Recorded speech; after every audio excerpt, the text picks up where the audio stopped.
elegidos y llamados con inmenso amor, sensibles al rebaño de Jesús el buen pastor, ungidos y enviados para consolar heridas de la vida, huellas de peregrinar, fuego siempre vivo, llama del amor, no se entreguen al frío, los llamados a dar calor, elegidos y llamados para ofrecer al Cristo. Buenas tardes, hoy vamos a continuar con este ejercicio de la lectura guiada del libro de los Hechos de los Apóstoles. Estamos en el capítulo 5, un capítulo importante porque es donde presenta a la iglesia de Jerusalén y los conflictos que van a aparecer en la comunidad de Jerusalén en torno a la aceptación del mensaje de Jesús y la forma de anunciar el Evangelio. Decíamos, o habíamos concluido el episodio anterior, viendo cómo el apóstol Pedro y Juan habían terminado prisioneros por haber curado a un paralítico en la puerta del templo llamada La Hermosa, como decíamos al comienzo del capítulo 3 de este libro de los Hechos de los Apóstoles. Tuvieron que defenderse delante del Consejo del Sanedrín. ¿Qué era el Consejo del Sanedrín? Era una reunión de aproximadamente unas 70 o 72 personas que juzgaban y legislaban todo lo que tenía que ver con el cumplimiento de las leyes judías. Sabemos que Judea estaba bajo dominación romana, por lo tanto la autoridad era el procurador romano, pero en cuanto a las leyes, los requisitos de la ley judía, en eso los romanos no se comprometían a dar una opinión, porque no eran peritos en esas cosas, sino que había un grupo de judíos que se dedicaban a resolver todas esas cuestiones. Dentro del Sanedrín estaba un grupo importante denominado los saduceos, que eran un grupo vinculado a la clase sacerdotal del pueblo de Israel, a la tribu de Leví. Leví era uno de los hijos que Jacob tuvo con Lía, una de las madres de todo el pueblo de Israel.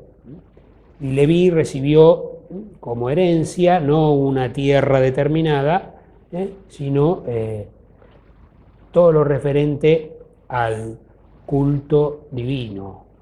Se dedicaron a esas cosas, al cuidado del templo, a la realización de los sacrificios. Por eso estaban vinculados a la religión judía, los saduceos. En cuanto a su afinidad política, los saduceos eran muy amigos del poder de los romanos, ¿no?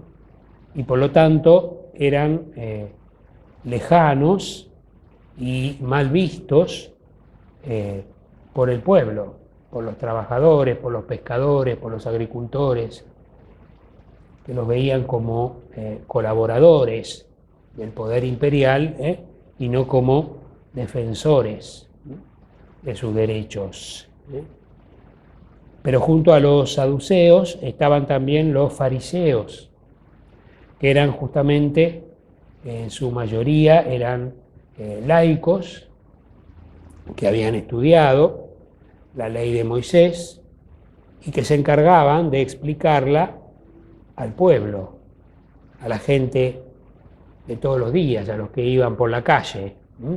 Entonces los fariseos estaban muy cerca del pueblo, mientras que los saduceos estaban más cerca de los poderes de turno, principalmente de Roma. Por eso, de alguna manera, el Sanedrín estaba equilibrado de esta manera, porque los sacerdotes vinculados con los poderes temporales y por otro lado los maestros de la ley vinculados con el pueblo. Y el Sanedrín estaba presidido por un sumo sacerdote. Y como hemos dicho también en una oportunidad, el sumo sacerdote, primero sumo sacerdote que fue nombrado en esa época fue Anás, y que en un momento determinado Caifás también consiguió que el emperador romano, primero Calígula y luego Claudio, lo confirmaran en su puesto. Por eso en la Escritura vamos a encontrar a los dos, a Anás y a Caifás. Los dos son llamados y reconocidos como sumos sacerdotes, o en realidad podríamos comprenderlos como miembros de una misma familia sacerdotal. Es el mismo Sanedrín con estas cabezas y algunos de esos miembros los que unos años antes juzgaron a Jesús durante la pasión y que ahora escuchan el testimonio de los apóstoles y los seguidores del Señor. Por eso, preocupado por defender estos valores, el Sanedrín juzga a los discípulos de Cristo. Decíamos que en el último de los videos que Pedro y Juan habían sido llevados delante del Sanedrín. Se habían defendido, habían hablado, hecho un discurso, principalmente Pedro, dirigiéndose a los ancianos y jefes de Israel, presentando el querigma, es decir, el resumen del Evangelio, la muerte y la resurrección de Jesús para la salvación de todos los que creen. Y luego el Sanedrín había reaccionado con ellos de una manera muy violenta.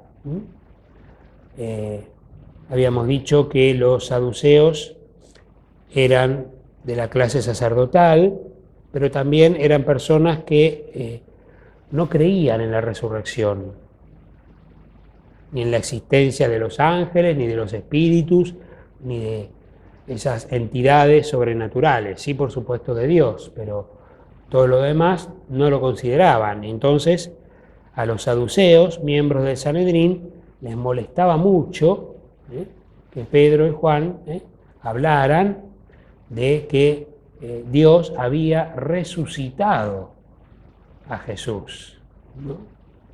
Era justamente el dogma principal de ellos, era que los muertos no resucitan, ¿no? Y aparecían estos hombres hablando de que la resurrección se había cumplido en una persona, ¿no? Y más sabiendo que en una persona a la que ellos mismos, unos años antes, habían juzgado y sentenciado a morir. Los fariseos era diferente, como decíamos, estaban más cerca del pueblo, pero además creían que Dios podía resucitar a los muertos, creían en la existencia de los ángeles y de los espíritus. Por eso, en alguna oportunidad, en otra oportunidad que Pablo tendrá de hablar delante del Sanedrín, va a decir, sabiendo que existía esta división, va a decir: yo soy fariseo, y me acusan de creer en todo lo que creen los fariseos. Y lo que Pablo va a conseguir de esa manera era que el Sanedrín se divida, que empezaran a discutir los saduceos con los fariseos y él pudiera de esa manera conservar unos años más la vida. Pero bueno, ya llegará el momento de hablar, de hacer referencia a este acontecimiento, ¿no? Hablábamos entonces de Pedro y Juan, prisioneros delante del Sanedrín, que fueron liberados, pero antes de liberarlos se le habían hecho una recomendación. Les habían prohibido predicar en el nombre de Jesús. Y acá se abre un camino muy interesante para la vida de la iglesia primitiva y a veces para la vida de toda la iglesia, ¿no?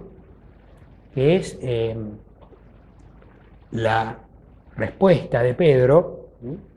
Nosotros no podemos callar lo que hemos visto y oído, suena a desobediencia a lo que dice el Sanedrín. Y a veces también tendríamos que acostumbrarnos que el Evangelio avanza con desobediencias, como la historia. Hay ejemplos de historia de nuestro país, pero bueno, no es el tema de hoy, ¿no?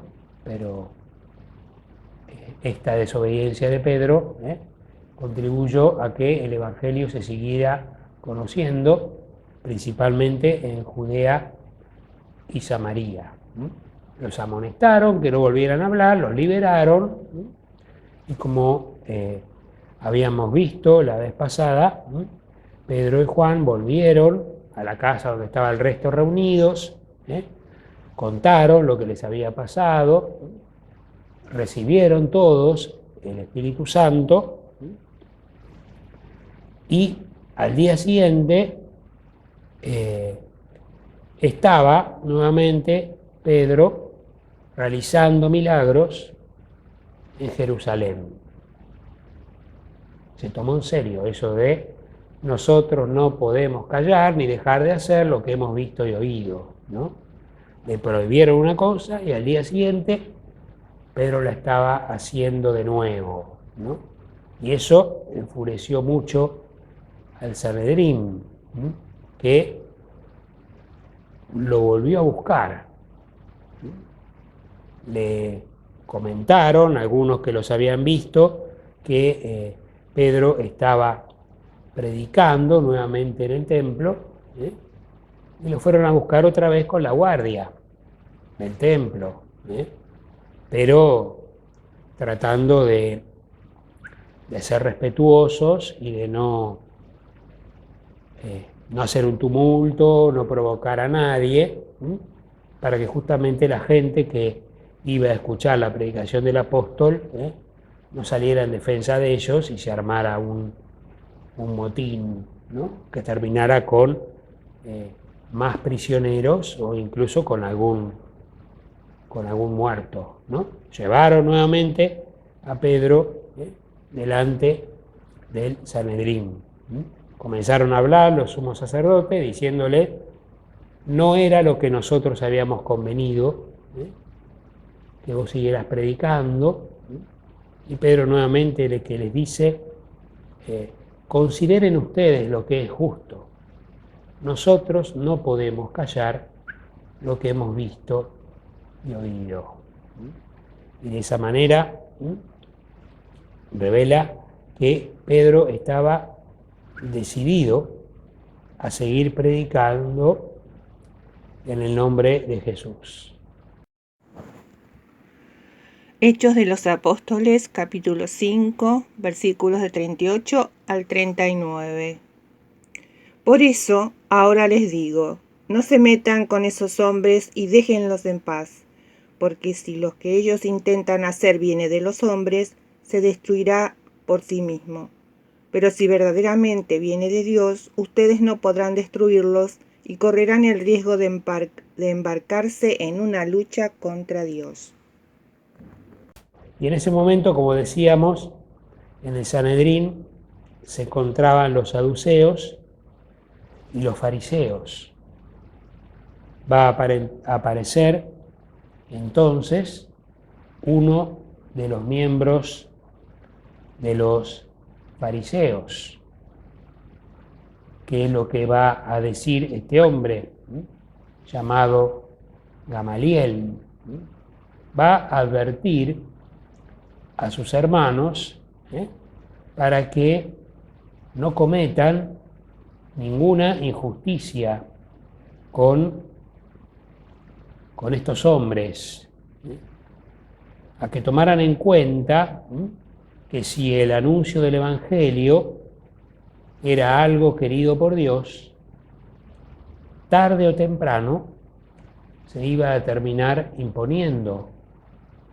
Y si ellos se encaprichaban en oponerse, iban a terminar convirtiéndose en enemigos de Dios, no en enemigos de los 12 o de los apóstoles o de la Iglesia de Cristo.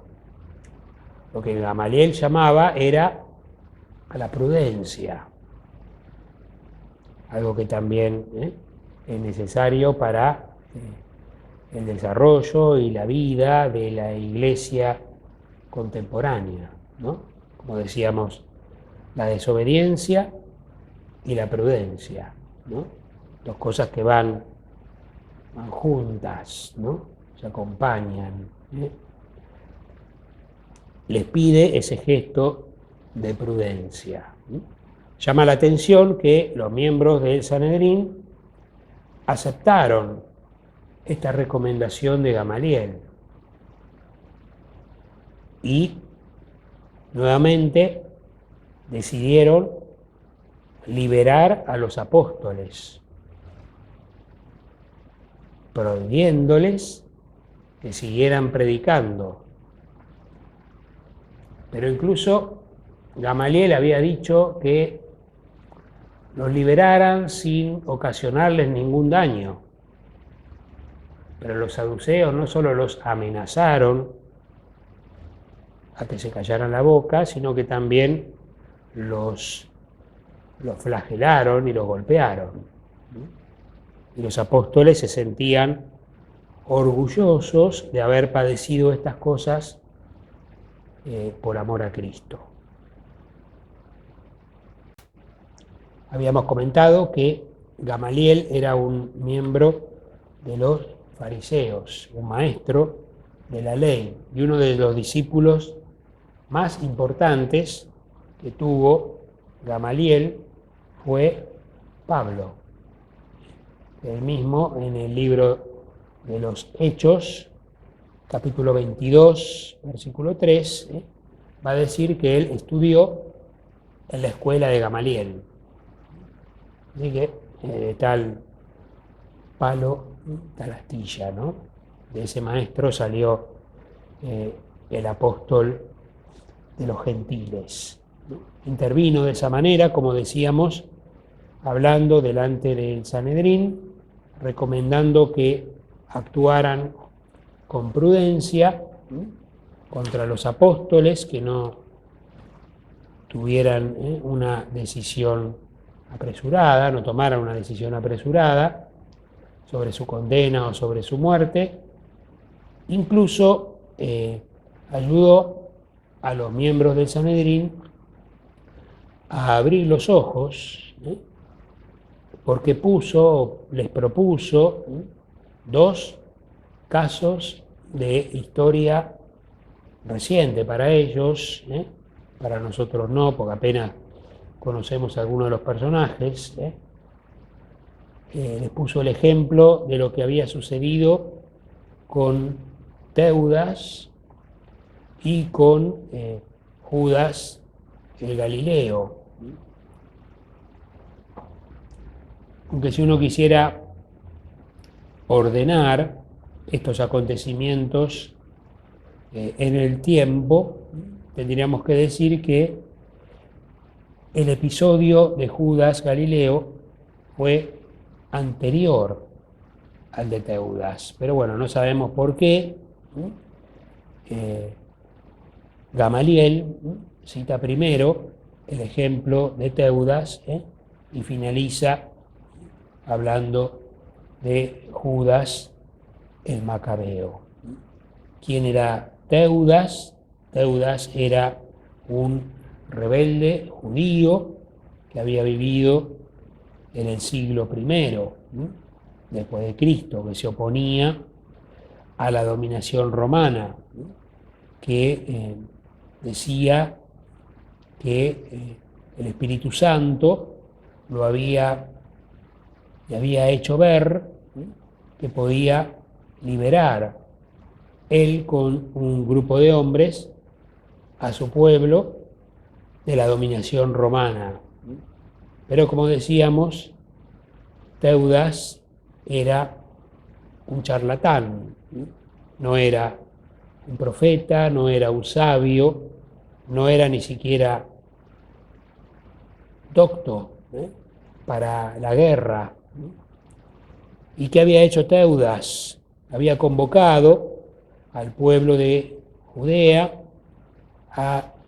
junto al río Jordán, porque había prometido que cuando él golpeara las aguas de Jordán, las aguas se abrirían, de alguna manera reeditando lo que había sucedido con Josué, cuando cruzaron para entrar en la tierra prometida, o con Elías y Eliseo, cuando también cruzaron el río, golpeando con su manto las aguas para poder abrirlas y pasar de esa manera por terreno seco. Teudas prometió un milagro de esa naturaleza y la gente que es ávida de todas estas cosas se congregó en gran número para ver si sucedía lo que Teudas había anunciado. El Jordán se abriría. El que tomó nota fuertemente de esto fue el procurador romano, que era Cupio Fado, que va a ser el anterior a Poncio Pilatos. Y él también, para evitar un tumulto, fue con el ejército a la vera del río Jordán, y cuando Teudas estuvo reunido allí con todos sus seguidores y el pueblo que había ido, ocurrió una matanza, un combate. Teudas y sus tropas fueron derrotadas por las de el procurador romano. Y por eso, como decía Gamaliel en su discurso al Sanedrín, Teudas murió y sus seguidores, algunos murieron con él y otros se dispersaron. Y por eso les ponía como un ejemplo para ver cómo había que comportarse con los cristianos, si había que combatirlos directamente o había que dejarlos en paz y esperar a ver qué sucedía finalmente con ellos. Sin duda, Teudas y sus seguidores murieron, porque la idea que él proclamaba no venía de parte de Dios, sino que era un capricho de los hombres. Y por último, como decía, Gamaliel les propuso el ejemplo de lo que sucedió en los tiempos de Judas el Galileo. Y acá tenemos que ubicarnos en el momento del nacimiento de Jesús. Quirino era el que gobernaba en Siria y fue finalmente quien combatió y derrotó a Judas el Galileo. Y también dice en la historia contada por Gamaliel que muerto el caudillo, Judas el Galileo, como antes lo había sido Teudas, sus seguidores se dispersaron, y no quedó nada de su obra. Por eso les planteaba ahora al Sanedrín para ver cómo tenían que comportarse con este grupo de cristianos. Jesús ya había muerto. ¿Debían combatir a los apóstoles o debían dejarlos en paz para que eso se consolidara, como finalmente ocurrió, o en el caso contrario, para que el movimiento cristiano, sucumbiera por las luchas internas que se iban a producir entre todos sus miembros? Por eso Gamaliel, como decíamos, recomendaba no intervenir contra los cristianos y dejarlos en paz, que había que esperar para ver cómo acababa todo ese asunto. Y aquí llama la atención que los miembros del Sanedrín, que como dijimos eran saduceos y fariseos, a todos les pareció bien lo que estaba diciendo Gamaliel. Aceptaron esta palabra y se comprometieron a no seguir hostigando y persiguiendo a los apóstoles, aunque antes de dejaros definitivamente en libertad, los sometieron a diferentes torturas y azotes. Pero finalmente Pedro y Juan fueron liberados del Sanedrín por segunda vez y se fueron orgullosos de haber padecido por el nombre de Jesús todas esas cosas. Una vez que estuvieron en libertad, los discípulos siguieron predicando, siguieron haciendo milagros y siguieron enseñando, ya sea públicamente o en privado, en el templo, en las sinagogas o en las casas donde solían reunirse.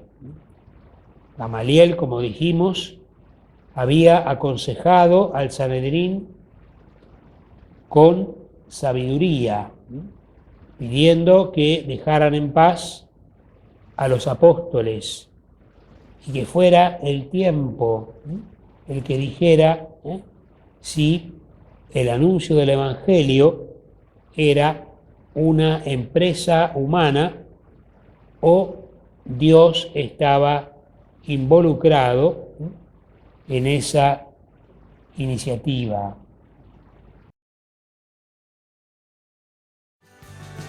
Fuego siempre vivo, llama de